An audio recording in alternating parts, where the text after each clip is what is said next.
มาให้ต้นกล้วยพี่น้องมื้อนี้ให้กินต้นกล้วยให้กินทั้งลำเลยแต่มึงเราจะกินวิธีใดส่วนไรผมจะให้กินประมาณนี้บ่ต้องสับให้เพิ่นจัดกินเองเลย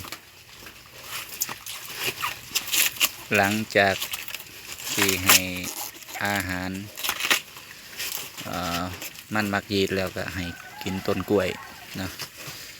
เป็นเรียกว่าเป็นอาหารว่างนะพี่น้องซึ่งต้นกล้วยนี่ก็ซอยปรับเรียกว่าปรับกินนะเรียกว่าซอยดับกิน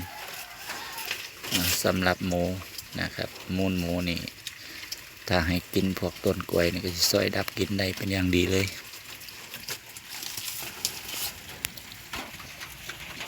ให้กินแต่บ่ถือว่า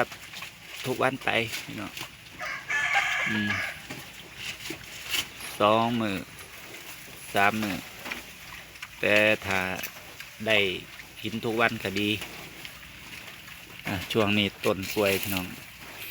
อยากสิ ขัดสนจะหน่อยเพราะหน้าแรงอันนี้ก็เป็นกล้วยที่ญาติพี่น้องเราเพิ่นตัดก็เลยเอาลำต้นมาให้หมูกินเขาก็กินทั้งใบทั้งต้นน่ะเดี๋ยวทำเบิ่ง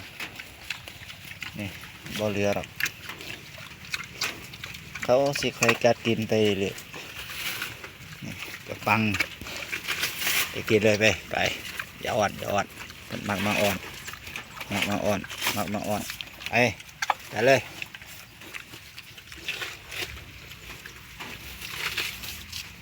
ตัวเมย์เดี๋ยวพาไปเบิ่งตัวเมย์อันนี้เป็นแม่ทองม่านกำลังกินอย่างอร่อยเลยต้นกล้วยมันเกิดอันนี้เป็นต้นกล้วยหักมุกเลยต้นกล้วยหักมุกถ้าได้ต้นอ่อนแห้งดีเลยคนมักกินอะไร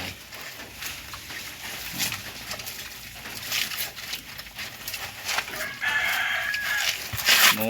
แม่ม่านนี่อยากจะกินจุสักหน่อย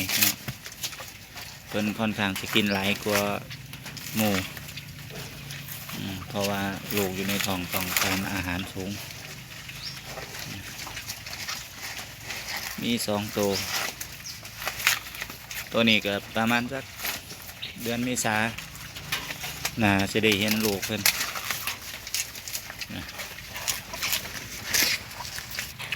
ส่วนแม่นี่ก็ท้องประมาณเดือนครึ่งก็พุ่นละพี่น้องล้างสงกรานต์พุ่นละแม่ด่างนั่นเพิ่นติดสัตว์ก่อนแต่ว่านาสิไล่ๆกันพี่น้องพฤษภาแม่นี่ก็ทารุนเบิ่งเด้อพี่น้องว่าเพิ่นสิออกลูกจักโตผมคิดว่าน่าสิดกอยู่นี่ส่วนแม่นี่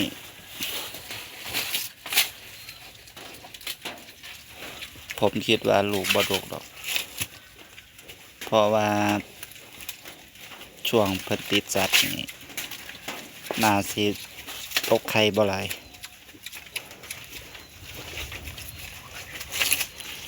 หมู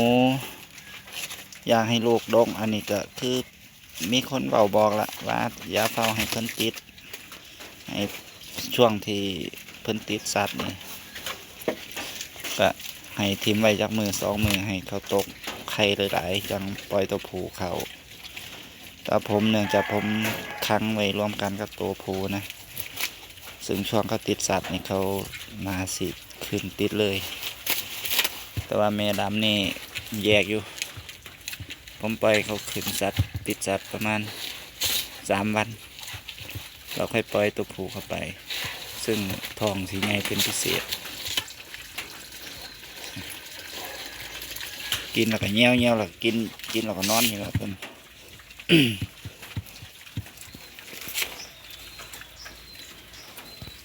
กินดีคักเลยต้นกล้วยนี่อันนี้เป็นคอกดินพี่น้องเป็นคอกดินซึ่งก่อนอันนี้ให้อยู่ในคอกพื้นปูนอยู่คอกพื้นปูนนี่เพิ่นบ่ค่อยมักหรอกเนื่องจากมันผิดต่อธรรมชาติของเขานะเราก็มูลเนี่ยก็ทรงกินมีกินเพราะว่ามันบ่ได้มีดินซอยซึมซับนะแต่ว่าถ้าเรียกมันคอกดินนี่สังเกตเบิ่งบ่มีมูลเนาะเพิ่นสิดูดกบดูดอยู่นี่แหละกินไปดูดไปในที่สุดก็เห็นเป็นดินนะแต่ว่าก็อยากให้คอกแฉะแล้วกันนะ